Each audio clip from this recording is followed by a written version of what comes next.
Olá, boa tarde.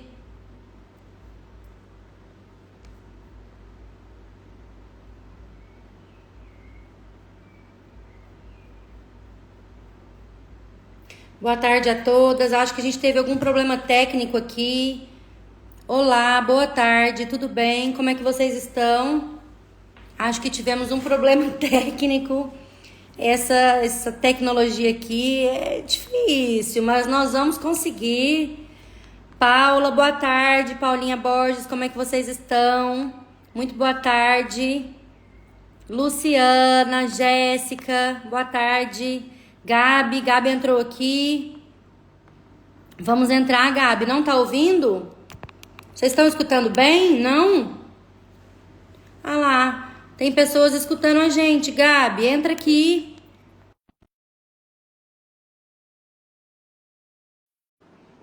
Vê se chegou o convite aí pra você, Gabi. Então entra e sai de novo. As pessoas estão ouvindo. Ah lá, a Leide disse que tá ouvindo. Maria Alice, você escuta a gente? Ah lá, tá normal. É tecnologia, gente. Tecnologia é isso aí. Mas nós estávamos aqui organizando tudo com muito carinho, com muito amor, e assim, com muita felicidade mesmo com a alteração legislativa, que nós estamos falando sobre isso há muito tempo. Então, nós estávamos aqui, eu e Gabi, a gente está aqui desde as 3 da tarde para poder fazer esse aulão para vocês, entregando o máximo de nós, do nosso conhecimento, dos nossos estudos com perspectiva de gênero, principalmente no que se refere à guarda compartilhada nos casos de violência doméstica e familiar. A nossa amiga Andy, lá do Maternidade Solo Real. Seguem a Andy, gente. A Andy, já vou fazer uma propaganda aqui bem boa, porque é uma pessoa, uma designer maravilhosa, que cuida dos Instagrams aqui das nossas advogadas, faz parceria. E, nossa, é uma parceira muito incrível aqui da escola também. E quero que vocês a conheçam, se vocês não conhecem, que a Andy, ela é uma amiga querida. Vê se veio, Gabi. Agora você tá ouvindo, né? Eu tô te aceitando aqui. Agora foi, vai dar certo. Nós estamos muito felizes, gente, de verdade. Nossa, ontem foi um dia emocionante. Anteontem, né? Que essa... É nosso! Aê! A gente sabe o que demorou e o que custou essa lei. E o quanto que nos chamaram de maluca. E aqui, ó, o Exatamente. selo da República, gente, está aqui. A nossa lei, a vitória da advocacia feminista.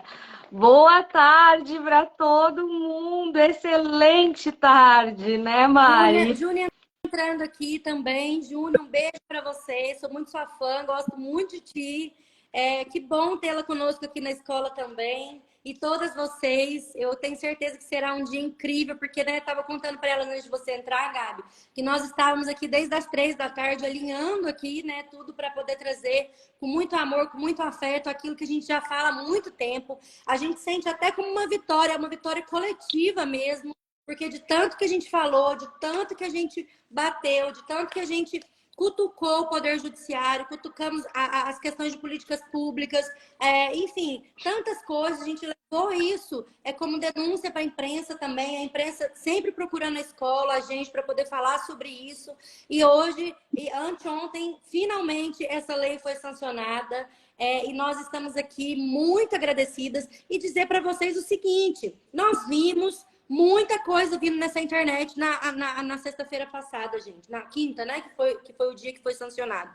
Então, de várias coisas, desde que a guarda compartilhada ela foi revogada, que não sei o quê, nananã, até que, nossa, cada absurdo cabeludo que nós, da escola, decidimos por bem trazer aqui, destrinchar com vocês essa lei, né? Para que não reste nenhum tipo de dúvida.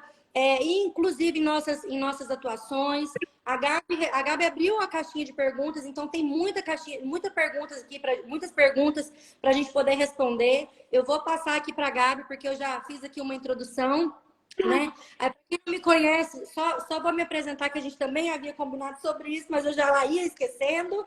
Mas, para quem não me conhece, eu sou a Mariana Tripodi, eu atuo como advogada com perspectiva de gênero desde os primórdios, quando isso aqui era só mato, né? Desde 2017, falando só disso o tempo inteiro, brigando, sendo chamada de louca, de feminazi e não sei o quê e tudo mais. E nessa minha jornada da minha advocacia feminista, conheci a minha incrível sócia, que é a Gabriela Souza, que está aqui comigo. Juntas a gente constrói a escola com a Carol e com tantas outras mulheres maravilhosas que tornam essa escola uma escola potente, uma escola que alcançou aí o Brasil inteiro, com a nossa narrativa, com nossos estudos, com os estudos de outras mulheres que vieram antes de nós, e que trouxe, então, aí uma nova visão para a advocacia, para as mulheres, né, que a gente dizia assim, mas enfim, o negócio cresceu e agora nós falamos de advocacia de gênero, com perspectiva de gênero, com perspectiva interseccional de gênero. A gente não pode esquecer que somos tantas de nós, né?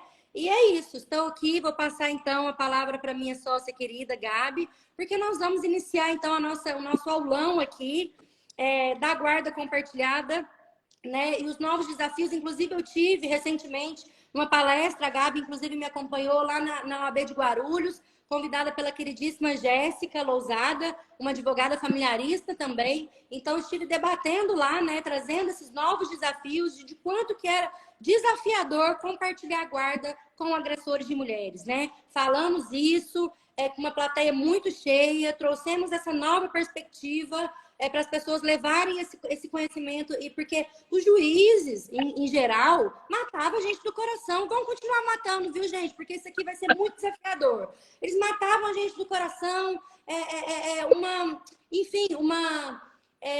trazendo uma perspectiva goela abaixo de compartilhar a guarda com agressores daquelas mulheres, porque, segundo eles, a guarda compartilhada era a regra no ordenamento jurídico e ponto final, sem levar em consideração as nuances daquela família, as nuances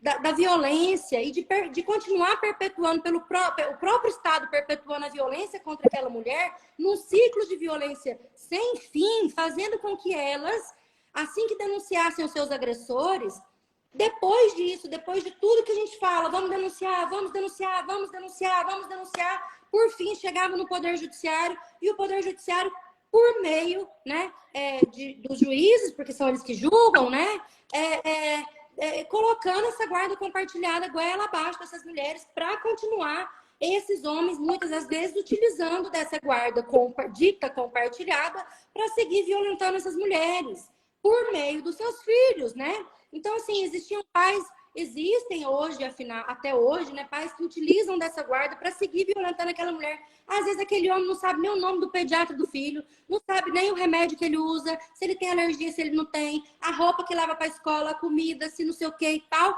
mas queria compartilhar a guarda porque precisava, em tese, pedir, pelo amor de Deus, para matricular o filho numa escola, porque senão estava descumprindo a guarda, senão ela era uma mãe alienadora, né? Nossa, como alienação parental deu dinheiro nesse país, né, minha gente? Vamos combinar. Então, assim,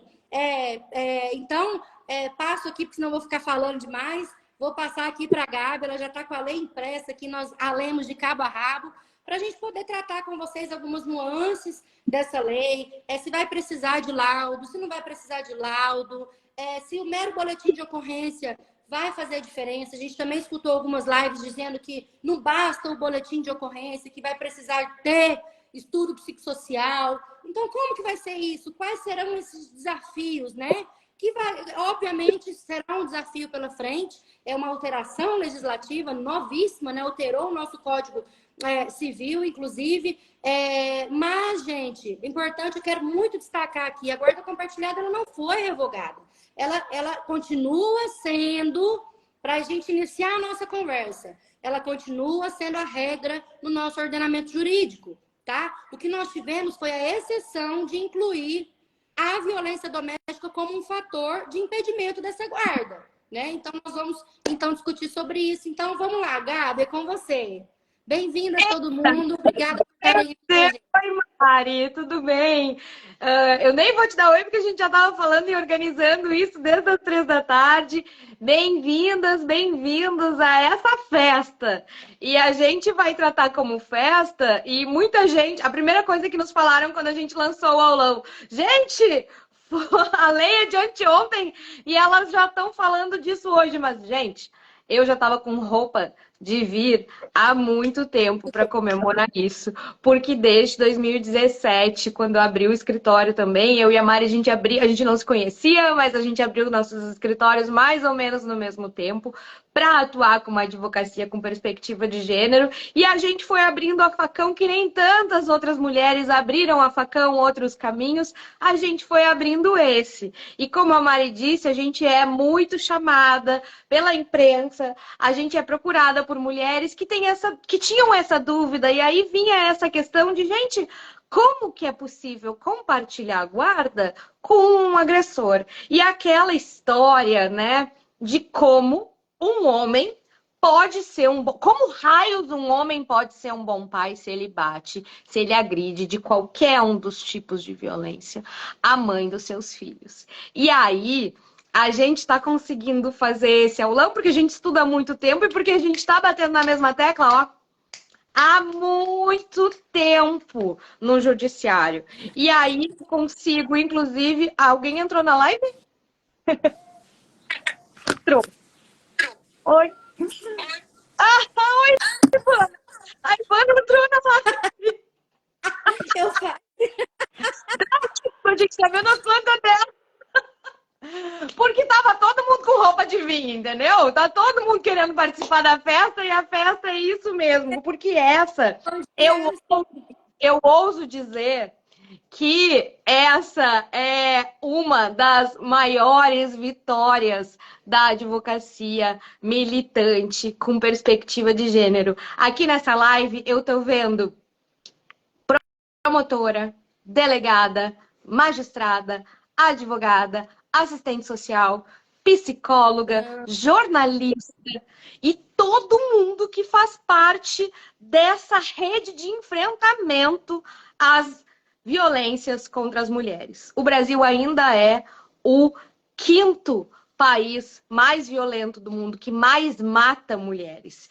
E a gente ter uma perspectiva de, como eu digo sempre para as minhas clientes, de Alice no País das Maravilhas, afinal de contas, pode apanhar, mas tem que compartilhar a guarda, é a gente estar deslocado da realidade. E muitas vezes o direito das famílias estava deslocado das realidades violentas. Ninguém gosta de encarar frente a frente violência. O que a gente faz na escola e na nossa advocacia e na militância de cada uma de nós que está aqui nessa live é encarar a realidade. E quem encara a realidade sabe que a violência doméstica acontece em 3 âmbitos: íntimo, doméstico e familiar. Ou seja, acontece nos locais onde as famílias estão. E excluir isso de uma realidade, ou seja, existem 2 mundos paralelos, né? A mulher pede a medida protetiva, registra o boletim de ocorrência, não precisa de advogado, faz o boletim de ocorrência e 48 horas está protegida. E aí a justiça funciona. E daqui a pouco, não, mas espera aí, tem que entrar com a guarda. Mas espera aí, a guarda compartilhada é obrigatória. E como assim? E era uma incoerência em que a gente trazia diversas razões antes dessa lei, em que a gente estava sendo provocada. E aí, Mari, eu vou trazer, dizendo por que está impressa e por que a gente, depois de explicar por que está todo mundo querendo participar da live, por que está todo mundo com roupa de vir e por que a gente está celebrando tanto, se na verdade a gente sabe que essa celebração, eu vi alguém falando aqui, tomara que essa lei pegue. A gente sabe que a gente vai enfrentar resistência. A gente teve, inclusive, resistência à Lei Maria da Penha. Né? A gente teve que, lá em 2006, quando começou a valer a Lei Maria da Penha, a gente teve questionamento sobre sua constitucionalidade. Então, a gente vai enfrentar uma retranca.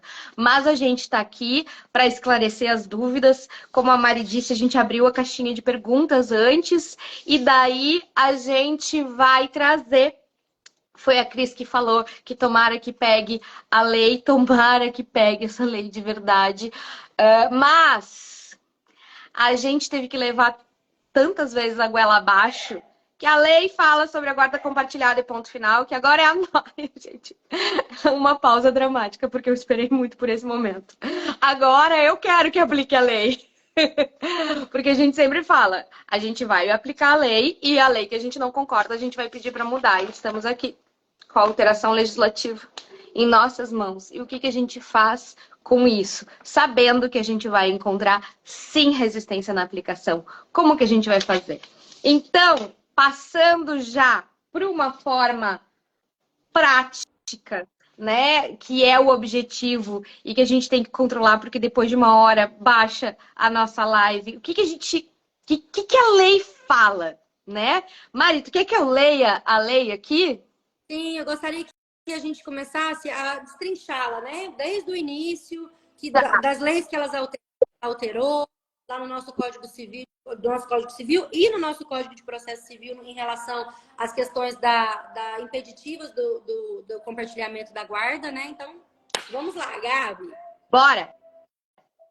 Primeira coisa, tá? A gente sabe que tem muita gente que defende o compartilhamento obrigatório de guarda, inclusive em casos de violência doméstica, como forma de empoderamento da mulher. Eu tava naquela palestra. Você tava, né? Eu peguei um avião para isso. Né? Oh, meu Deus! A gente sabe que tem muita gente que diz que tem que compartilhar guarda, que as questões parentais, mas a verdade é que o direito foi evoluindo desde a Lei Maria da Penha, e a gente teve a Lei Henri Borel, que é uma das questões que trouxe, que a gente chegou aqui também, né? Acho importante a gente dizer que essa lei, ela foi sancionada no Dia das Bruxas, no Dia das Mulheres Corajosas, que não se submeteram e que foram queimadas por serem livres. Então, eu acho esse simbolismo importante também sobre o Dia das Bruxas, porque somos nós, as bruxas atuais, e as mulheres estão sendo queimadas nas fogueiras do judiciário, nas fogueiras afins, com falsas acusações de alienação parental, de dizer que pede medida protetiva pela Lei Maria da Penha para conseguir afastar os pais. E agora a gente recoloca a violência, e isso é uma questão importante, a gente recoloca a violência num ponto importante, num ponto em que a Lei Maria da Penha, gente, fala que é a obrigação de todo mundo, do Estado, da sociedade, dos indivíduos e de todos, o combate a essa que é a forma de violência que faz com que o Brasil seja e ocupe a vergonhosa posição de quinto país mais violento do mundo para uma mulher existir. Então, a gente começa com essa lei trazendo Lei Maria da Penha, evolução. Outra fonte dessa lei importante é o protocolo. E aí eu vou pedir, Mari, que tu fale um pouco sobre essa fonte antes da gente começar a falar. Mas que a gente tem aqui uma evolução lenta, tá, gente? Lenta, 2 passos para frente, 3 passos para trás, mas estamos caminhando e evoluindo. E o protocolo é uma das origens, porque ele fala especificamente sobre isso, não é mesmo, Mari? Sim, o protocolo fala sobre para que o juiz analise primeiras situações de violência doméstica e familiar, né? Então, assim, a gente precisa, antes mesmo do protocolo surgir como o protocolo para julgamento com perspectiva de gênero, quando ele era apenas ainda uma recomendação, porque agora, quem não sabe, o protocolo ele se tornou obrigatório, ou seja, os juízes já precisam, ao julgar a causa, e não somente ao julgar, no decorrer processual, no trâmite processual, dar todas aquelas nuances com um olhar clínico com perspectiva de gênero, com o olhar do óculos que a gente vivia falando, o juiz precisa colocar o óculos de gênero, porque quando a gente coloca o óculos de gênero, a gente consegue delimitar nuances que se a gente não entende, que a gente olhar com um olhar grotesco, somente técnico, não sei o quê, a gente vai se deparar, obviamente, com as pessoas que falam assim, mas a parentalidade tem que ser diferente da conjugalidade, né?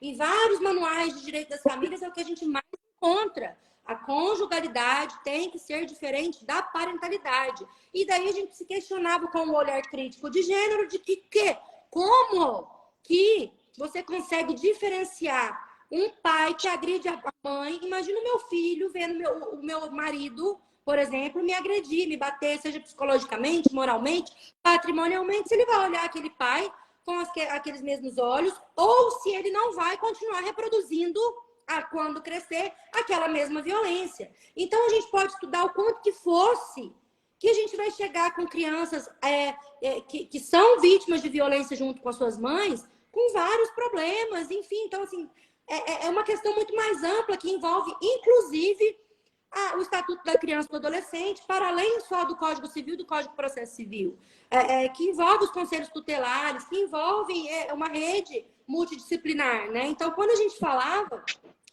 que a gente trazia, lembra, Gabi?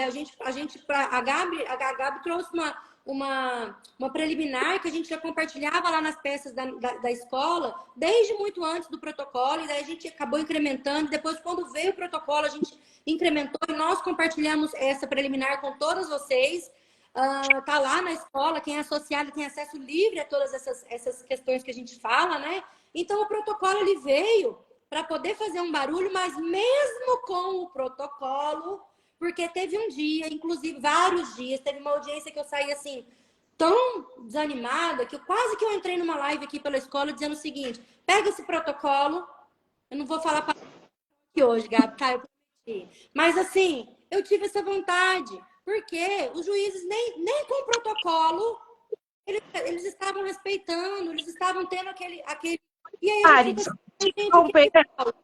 Oi? Desculpa te interromper, mas isso é uma das coisas que a gente vai falar, porque assim, o protocolo é de 21 de outubro de 2021. Isso. Eu sei porque eu tava no avião indo para Brasília te encontrar, quando ele foi. E hoje, né, 2 de novembro de 2023, 2 anos depois, a gente tem ainda muita dificuldade na aplicação do protocolo. Então, a gente vai, sim, encontrar resistência na aplicação dessa nova lei também. E a ideia aqui desse aulão e dessa nossa conversa, que a gente vai ter outras conversas também, gente, né? É de capacitar todo mundo para conseguir enfrentar essa resistência, porque afinal de contas agora a lei está do nosso lado. Sim. Então, parceira de ter essa lei do nosso lado, Mari. Não, e é por isso que eu trouxe essa questão do protocolo, da dificuldade da aplicação do protocolo, que a gente já fala há muito tempo, porque a gente não adianta a gente querer achar que agora funcionou a lei e os juízes, porque assim, tem hora que eu acho que os juízes eles trabalham com a própria, eles fazem a própria lei deles, né? Pode ter a lei o que for, por isso essa estabilidade jurídica tão grande que a gente encontra aí nas nossas atuações, que a nossa saúde mental, ela... Enfim, não tô aqui, gente, pelo amor de Deus, para falar mal do juiz, não. Juiz, eu amo juízes da minha comarca, principalmente, né? A gente está atuando no Brasil inteiro, mas falar que um juiz ele tem um olhar isento é uma balela muito profunda, porque a gente sabe na prática não é. Aquele juiz ele vem arraigado. Dois olhares, né, Mari? O olhar da violência doméstica e dos magistrados com perspectiva de gênero que atuam na violência doméstica, que estão acostumados a receber uma situação de violência e dar uma medida. E que o que chama a atenção é que o olhar, que ainda que a gente tenha enfrente situações também nos juizados de violência doméstica, elas são muito menores do que nas varas de família. E existia como se fosse um mundo invertido. No juizado de violência doméstica se considerava a violência, se considerava, se protegia, se fazia tudo muito rápido, mas não se falava de criança. Nas varas de família, e aí se direcionava para as varas de família. E as varas de família diziam: vamos fazer as pazes, vamos dialogar, vamos mediar, vamos conversar, que tudo vai ficar bem, vocês são os adultos responsáveis, e se ignorava todos os sentimentos trazidos por conta de traumas de violência doméstica. E aí a gente vê, então, e eu não sei se eu posso já entrar na lei, Mari. Já vamos entrar, porque já são 5h30 e daqui a pouco a gente cai a live. Então é importante a gente passar agora para as mais práticas, né? Vamos para as questões práticas, tá? Lei 14.713, de 30 de outubro de 2023, Dia de Todas as Bruxas. Altera duas leis significativas e altera todo o direito de família, gente. que é o Código Civil e o Código de Processo Civil. E a gente tem aqui, da mesma forma que a guarda compartilhada, quando surgiu, foi uma transformação significativa no direito das famílias, agora essa lei, ela junta os dois mundos que eu falava agora há pouco. Ela junta e traz a realidade das violências contra as mulheres para as famílias, porque afinal de contas, gente, a gente também precisa levar em consideração as questões psicológicas, e aqui a gente tem algumas psicos conhecidas, amigas que eu já vi por aqui, mas as questões psicológicas de uma criança viver em uma casa onde acontece violência doméstica. E toda aquela questão dos traumas, reflexos, de repetir comportamentos, e todas essas questões também são pano de fundo para essa lei. Mari, tu quer que eu leia os artigos? Por favor. Agora a gente vai começar por uma questão prática, tá? É uma lei de 3 artigos.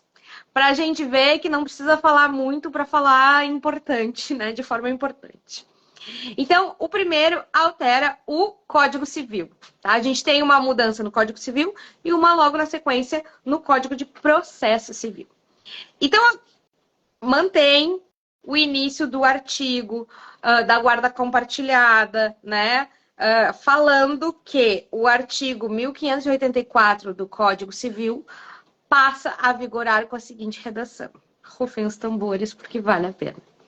Quando não houver acordo entre mãe e pai quanto à guarda do filho, encontrando-se ambos os genitores aptos a exercer o poder familiar, será aplicada a guarda compartilhada, salvo se um dos genitores declarar ao magistrado que não deseja a guarda da criança ou do adolescente. Era assim até agora. A gente tem aqui uma frasezinha que mudou. Ou quando houver elementos que evidenciem e aqui está toda a probabilidade de risco de violência doméstica ou familiar. E aqui a gente não pode interpretar o primeiro artigo sem interpretar o segundo, tá? Então, as gurias já estão dizendo, gente, isso aqui muda tudo, porque agora faz sentido. Deixa eu só te interromper um segundo para dizer para as meninas que querem perguntar, manda lá na caixinha nossa, que eu vou daqui a pouco começar a ler. Eu estou aqui lendo as perguntas que vocês estão mandando, tá? Porque esse assunto é muito importante. Prossiga, Gabi.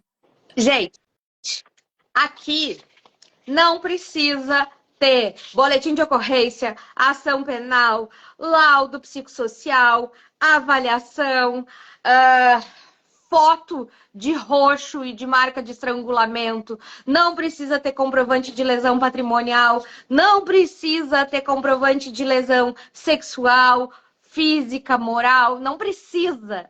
A lei é clara, né?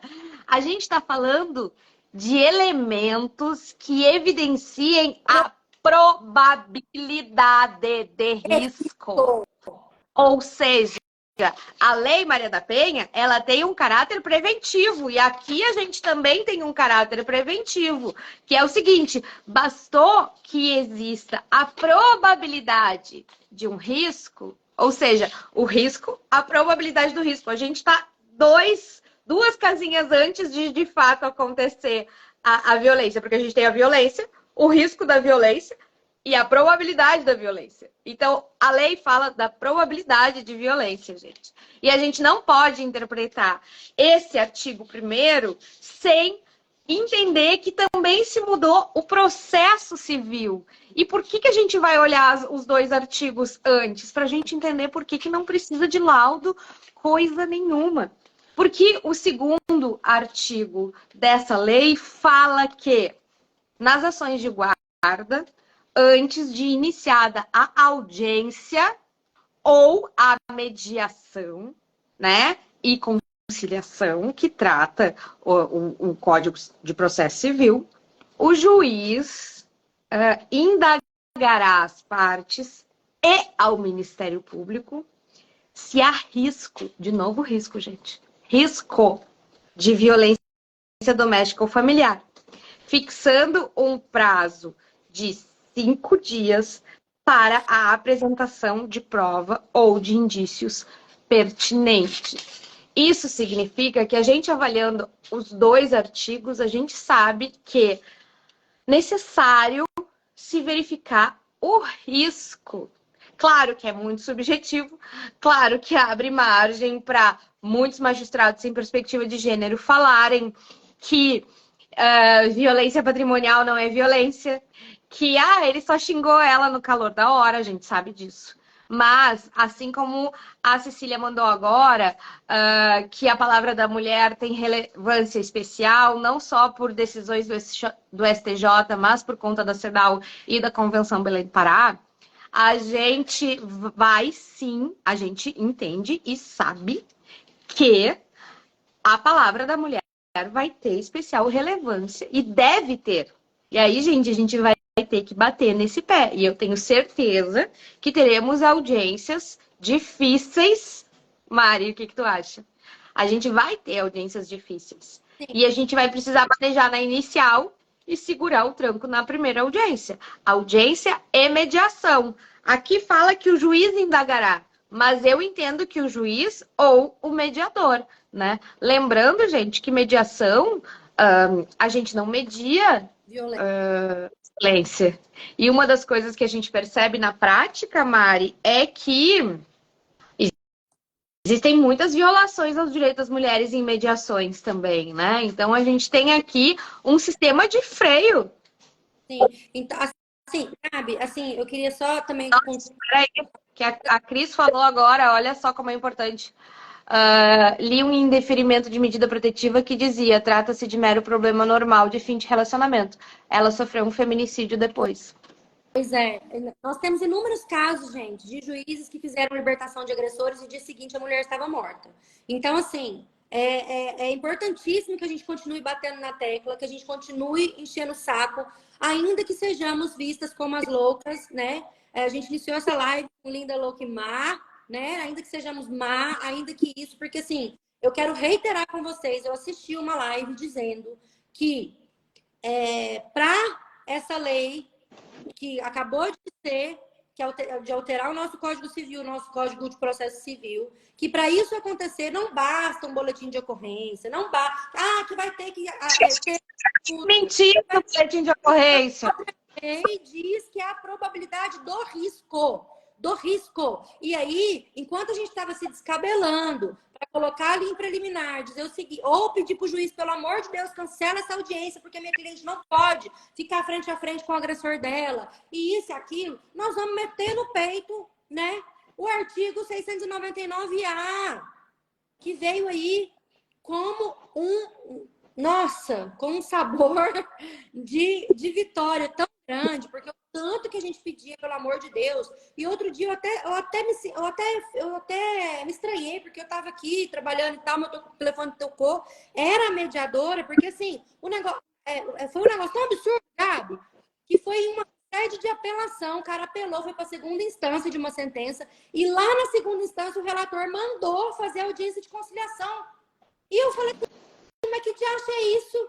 E aí eu entrei com a petição falando o seguinte, olha, tem violência, a gente não vai, acabou, a gente já ganhou a sentença, a gente não vai para conciliação bulhufas nenhuma.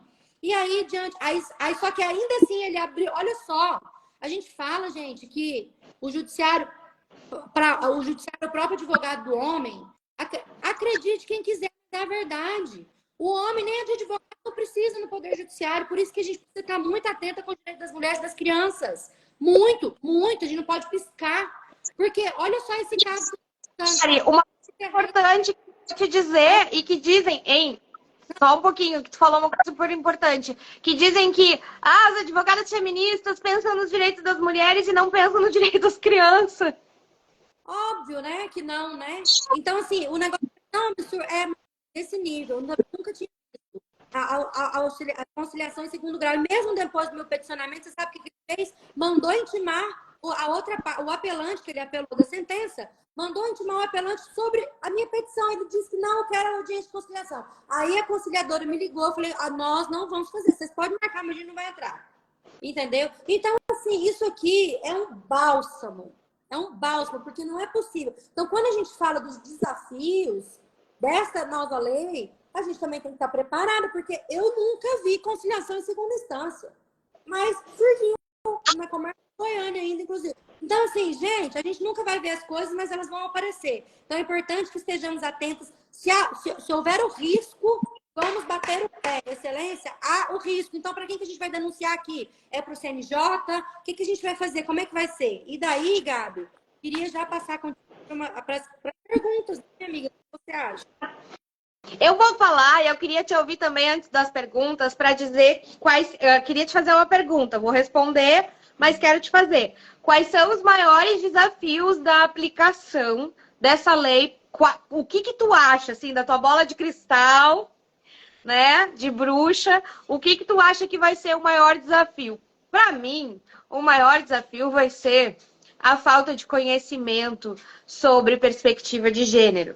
A gente vai, gente, de fato, encontrar magistrados que vão dizer que violência patrimonial não é violência doméstica, que não há roubo e aquela questão de escusas e darará entre cônjuges. A gente vai ter muita dificuldade ainda sobre a alienação parental. Inclusive, eu estava lendo uma doutrinadora, né, conhecida dizendo que podem revogar a lei porque a lei já está, né? A gente vai ter, sim, muitas falsas acusações. E eu acho que para facilitar, a gente vai ter que fazer o que a gente fala na escola. Meu nome é Gabriela Souza e eu falo de controle de narrativa como quem toma água. Então, a gente vai ter que falar sobre a violência sem medo de falar da violência. E, poxa, a lei agora está do nosso lado, então a gente tem que falar sem medo. Então, talvez exija um boletim de ocorrência, talvez exijam comunicação prévia da violência, dizer, não adianta dizer agora, não importa que alterou o Código de Processo Civil para dizer que o juiz e o MP precisam observar se há indícios de violência. Eu acho que vão pedir, sim, já na inicial, e aí vai ser um manejo de escrita da inicial, vão pedir já na inicial que se fale sobre violência doméstica. Então, para mim, vão ser esses alguns dos grandes desafios. Eu não vou falar todos porque eu quero te ouvir também, porque eu sei que a gente concorda em outros, né? Eu acho. A Júnia, inclusive, deixa eu fazer uma pontuação da Júnia aqui, que ela disse o seguinte: prevejo muita resistência de juízes dizendo que não há risco. Óbvio que porque assim, eles minimizam a violência o tempo inteiro, né? Eles minimizam a violência o tempo inteiro. E para além desse risco que a Júnia citou, eles falarem que não tem risco, né? Eu acho que é a interpretação. A interpretação. Prática, posso? Sobre o risco? Sim, claro.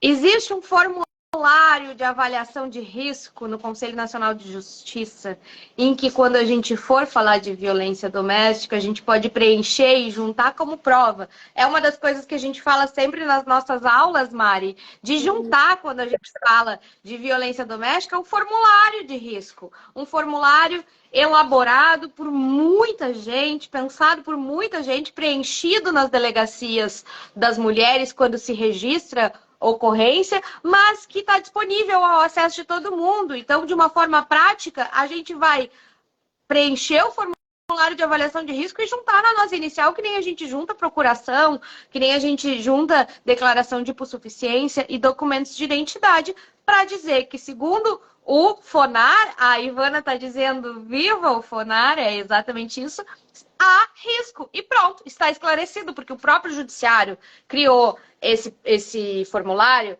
para avaliar o risco. E se a gente tem os requisitos desse formulário na nossa inicial, a gente já resolve, a gente já esclarece. E uma das coisas que nos cansa muito é chover no molhado, né? Porque a gente tem que estar sempre dizendo, é fator de risco, porque o que a gente estuda parece que não é o que é estudado, né? Uhum. A Cecília Gava, ela está perguntando uma questão importante aqui, ó. Eu estou interpretando o 699A como possibilidade da mulher pedir a dispensa dessa audiência por causa da violência. O que acham? A audiência fica obrigatória ou não? Pois é, o artigo em si, ele não fala da obrigatoriedade, né, Gabi? Então, como que você faria isso? Porque eu já tive cliente que foi obrigada a entrar para dizer sim. que não queria, mesmo com atestado, mesmo com tudo. Eu sempre peço, mas não é todo mundo que dá. Sim, não é. Sim, mas o artigo em si ele não fala da obrigatoriedade, ele fala que antes de iniciar a audiência, o juiz vai ter que indagar o Ministério Público ou a mulher, né? Mas o que a gente sugere é que na própria inicial ou em algum momento antes dessa audiência, você já faça isso baseado no parágrafo segundo da alteração do Código Civil, né? Dizendo o seguinte, claro, que se tratando de guarda compartilhada, tá? Porque aí a gente está falando da questão da guarda compartilhada nas audiências de guardas compartilhadas. Ou enfim, de regulamentação de guarda e convivência e etc. Então, o artigo 699A, ele não fala dessa obrigatoriedade, mas a gente pode, inclusive, na questão da narrativa, colocar ali esse artigo segundo que alterou. Eu acho que, na verdade, nos pedidos da inicial, né, que seja aplicado e que o juiz se manifeste no despacho inicial, em tutela de urgência, sobre o que diz a Lei 14.713, e se não se manifestar, a gente apresenta embargos declaratórios, e se negar, a gente agrava, e aí a gente já... E aí...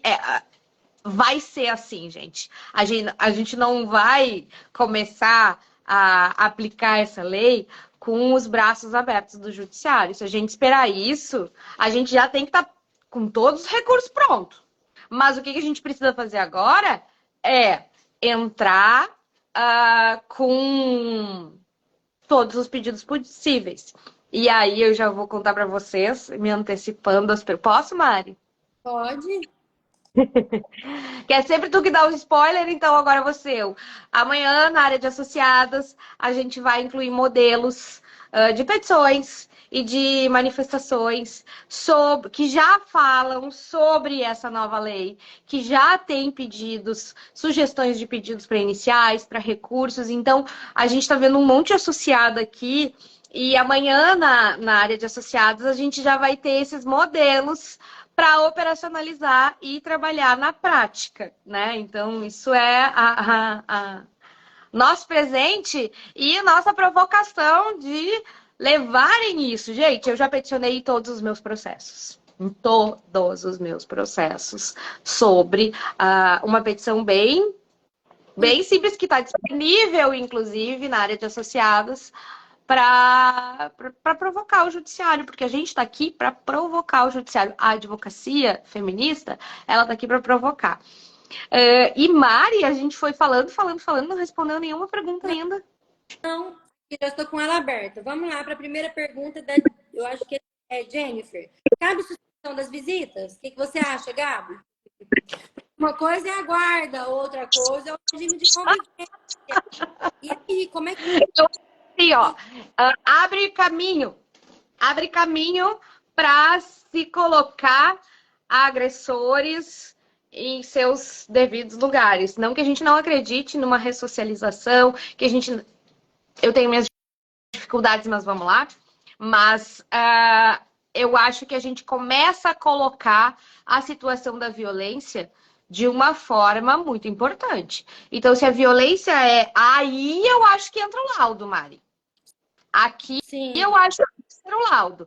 Suspende, a guarda compartilhada não vai ser possível com violência, com probabilidade de risco de violência doméstica, mas a convivência vai ter que ser estabelecida mediante avaliação psicossocial, né? E aí, psicossocial, multidisciplinar, com abertura de quesitos, e os quesitos precisam trazer, sim, a situação da violência também, para se entender, ou seja, pode conviver tendo cometido violência, né? Então, assim, Para a guarda compartilhada, não exige nenhum laudo, né? Para impossibilidade de guarda compartilhada. Mas para convivência, eu acho que a gente vai ter que ver caso a caso, mas se abre uma boa.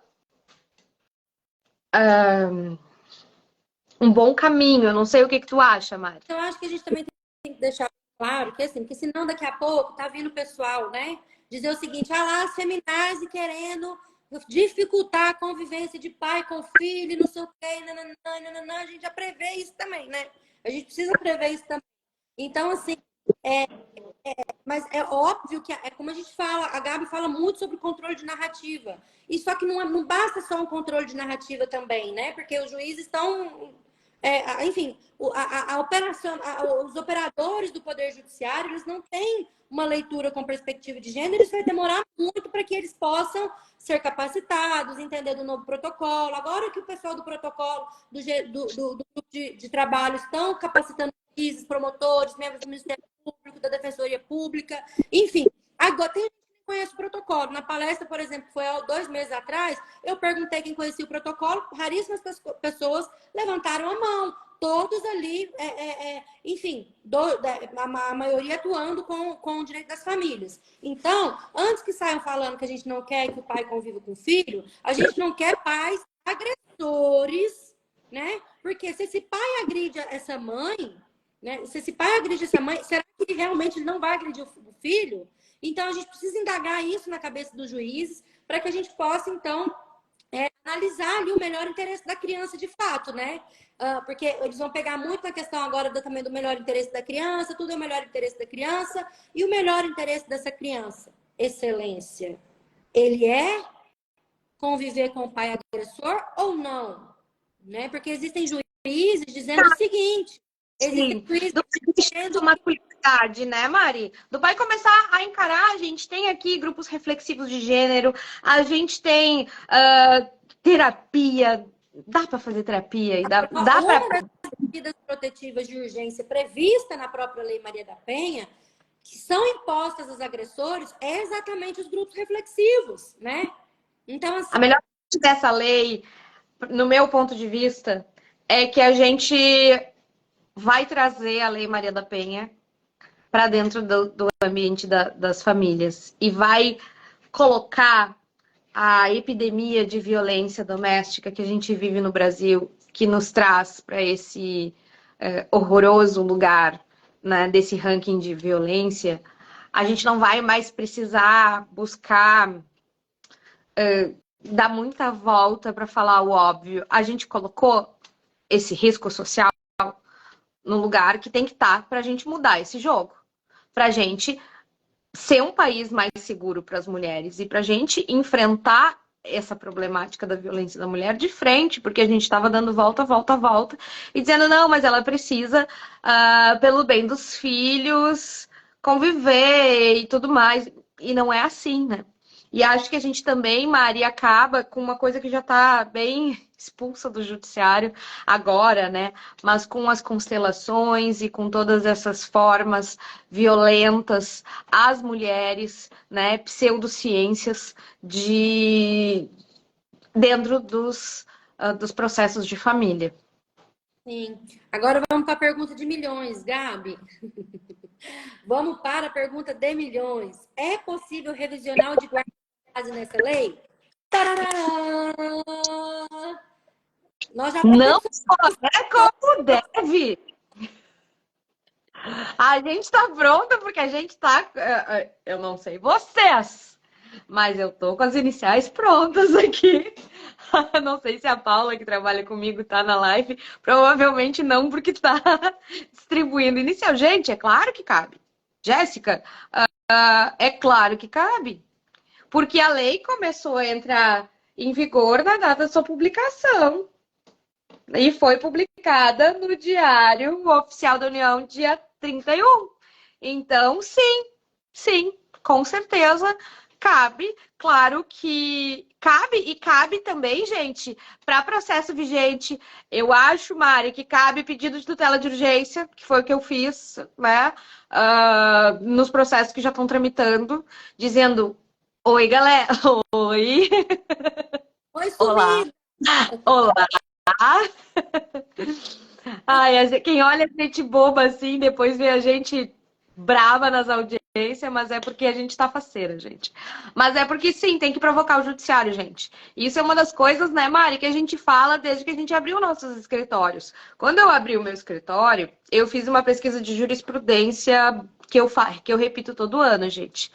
Quem é aluna da escola já ouviu essa história. Então, guarda compartilhada e violência doméstica é uma delas, medida protetiva é outra, feminismo é outra que a gente não acha muito ainda, né? Mas de 10 anos para cá, a justiça mudou. E do protocolo de julgamento para cá, mudou muita coisa. Então, com certeza, a gente tá.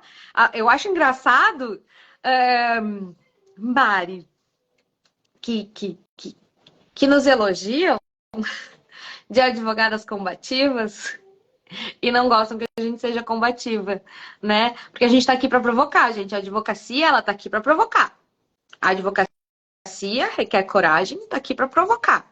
O não, a gente já tem. Aliás, o não a gente já tem há horas, né, Mari? A gente tá...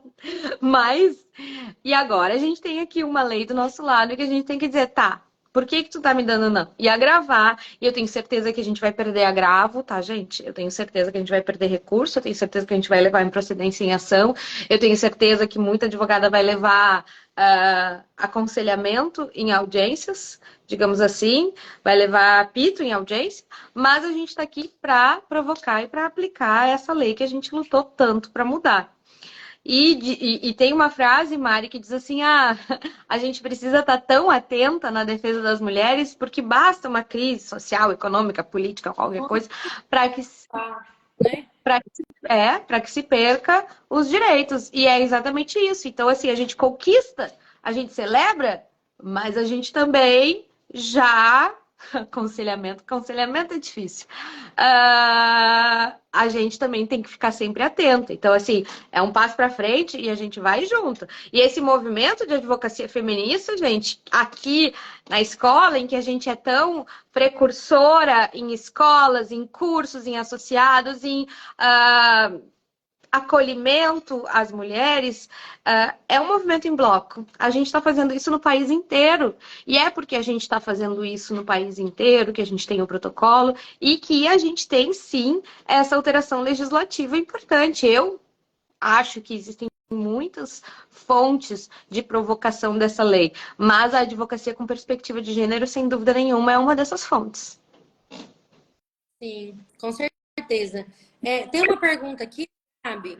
Tem uma dúvida. Crianças até 11 anos têm idade para decidir no pós-divórcio com quem quer morar? Você quer responder? Não, já falei demais, vai tu um pouquinho, amiga. Então, Vivi, Mari, Vivi, né? Mari, responde essa lei com a perspectiva, com essa pergunta com a perspectiva dessa lei já, né? Sim, é porque assim, na verdade, o juiz e o Ministério Público, os juízes precisam estar muito atentos, né, em relação a gente tem muito caso, inclusive um caso emblemático, né, que a gente estava até estudando ele um pouco antes, de que a própria criança, com uma falsa percepção, fale sobre questões, porque ela realmente ela foi induzida com falsas memórias, enfim. Então, na verdade, até o juiz ele não pergunta e etc, mas a criança, a partir dos 12 anos, pode opinar se ela for chamada a opinar no processo. Então, com 11 anos, até onde vai o meu conhecimento, ela não pode ir. É claro que ela vai, se ela for chamada, ela pode falar e o juiz vai levar em consideração a partir dos 12 anos. Nos 11 anos, não, tá?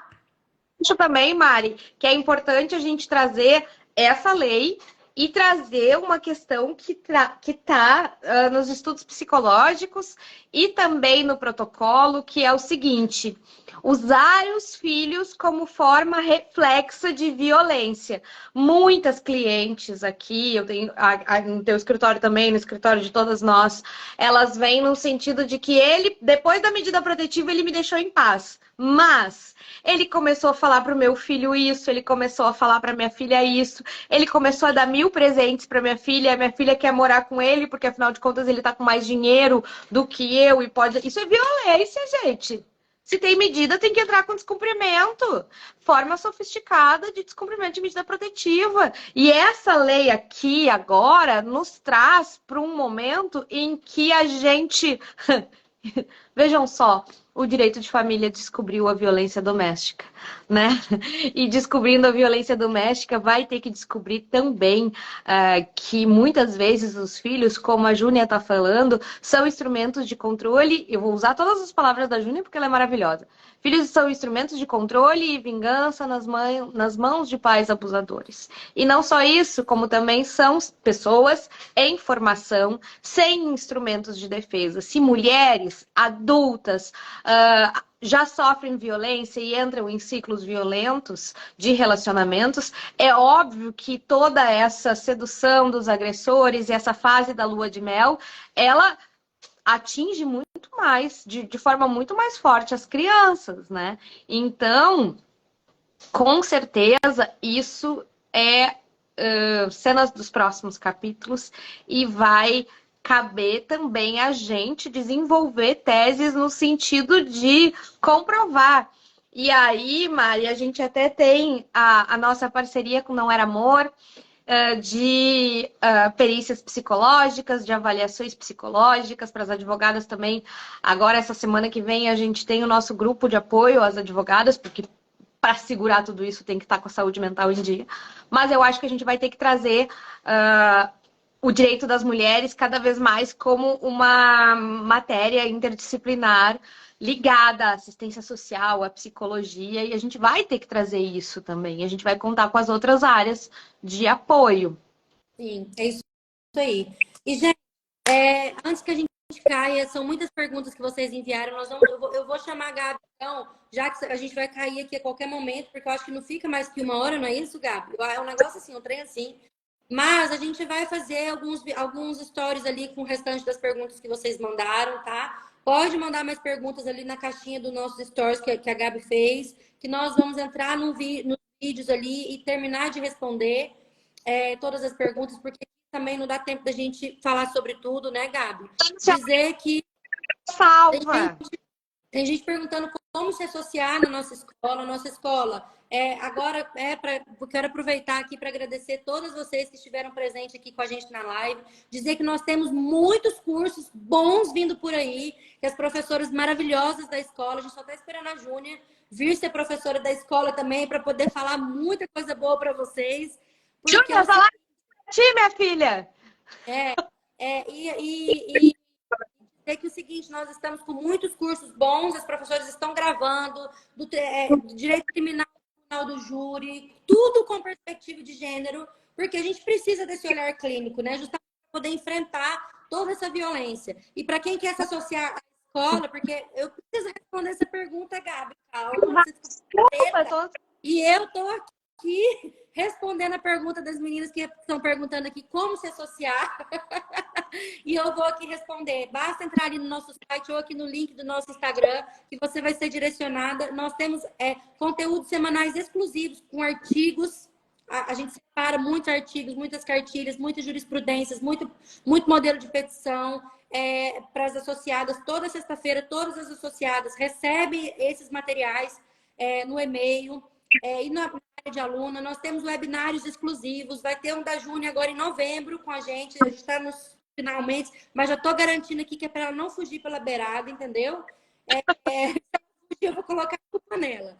E depois, nós temos clube de jurisprudência. Nós estudamos todo mês uma jurisprudência importantíssima para o direito das mulheres. Nós temos o clube de mães, nós temos o clube do livro, que a gente estuda um livro também, todos os meses. Então, então é isso, gente. Vou passar aqui de novo para a Gabi, porque ela tem algumas novidades para poder falar com vocês também. E a gente quer agradecer muito. A live vai ficar gravada sim. Nós vamos subir ela para o YouTube também. Nós vamos mandar por e-mail das associadas também, para quem perdeu, né?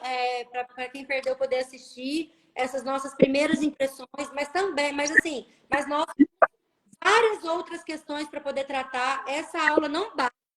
Esse aulão, por mais que seja um aulão, não basta. E daí, Gabi, pode dizer aí. Não corre não, Júnior, vem aqui. Gente, e é muito legal ficar lendo o que as nossas associadas estão falando da escola, que a melhor coisa que fizeram foram se associar, e de fato é muito bom e muito importante para a gente, para mim, para Carol, que é a nossa fiel escudeira, que está com a gente sempre, para Mari. E aí, gente, a gente tava com essa roupa de vir para esse momento, porque essa é uma alteração fundamental.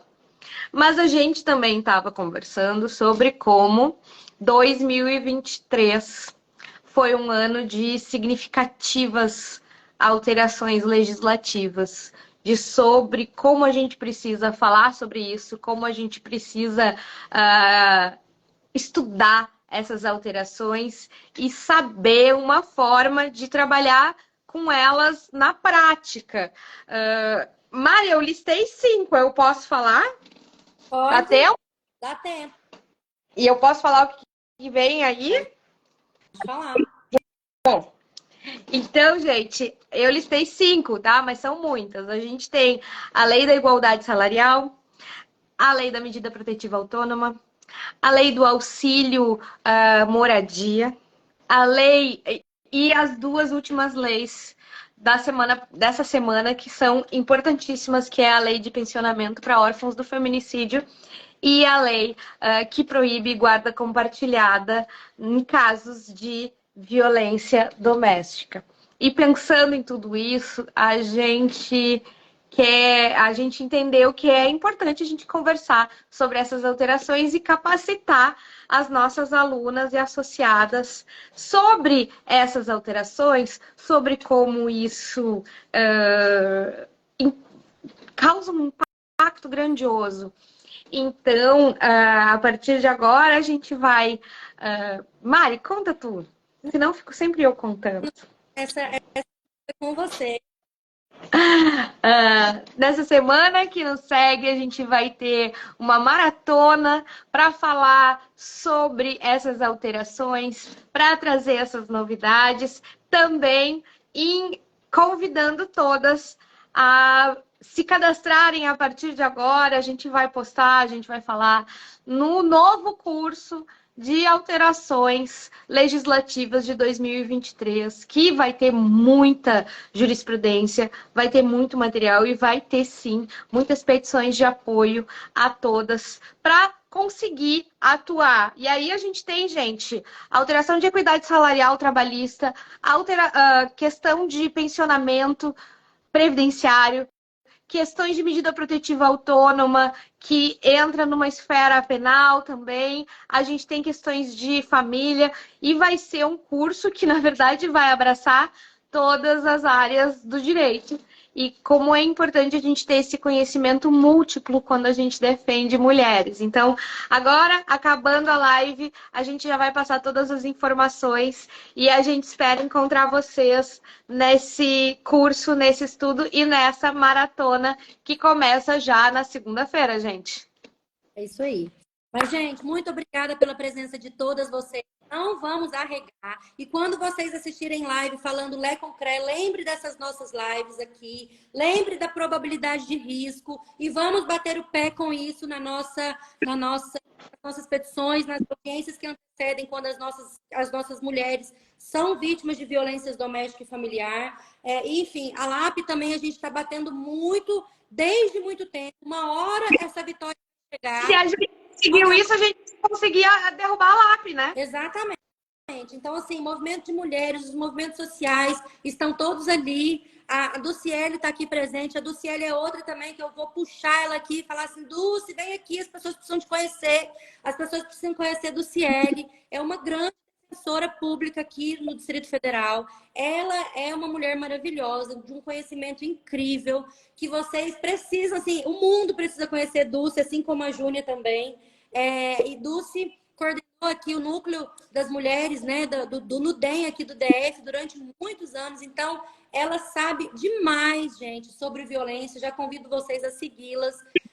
O Dulce está aqui conosco Clube da Jurisprudência com a Dulce agora, que foi fantástico também. O Clube da Jurisprudência exclusivo para as nossas associadas da IBDM. Então, gente, aqui só tem gente boa nessa live, né? Nossa, a gente está muito chique. Brunella aqui, sempre, a querida Brunella, está lá dando show no Rio de Janeiro com a AB de lá, trazendo a questão do lawfare de gênero também. Então, assim, nós somos muitas, nós estamos aqui para poder fazer diferença mesmo. Então, vamos lá com a gente nessa luta também. Venha fazer parte da escola, do nosso grupo de apoio. Enfim, vamos fazer muito, muito networking e ajudar cada uma de nós que estamos espalhadas aí por esse Brasil fora. Um grande beijo para vocês. Gabi, minha amiga, beijo grande. Obrigada por essa live. E vamos continuar batendo pé. Não vamos desistir com as resistências que virão aí pela frente, tá? Qualquer dúvida, a gente segue sendo combativa e agora com a lei do... Beijo, gente!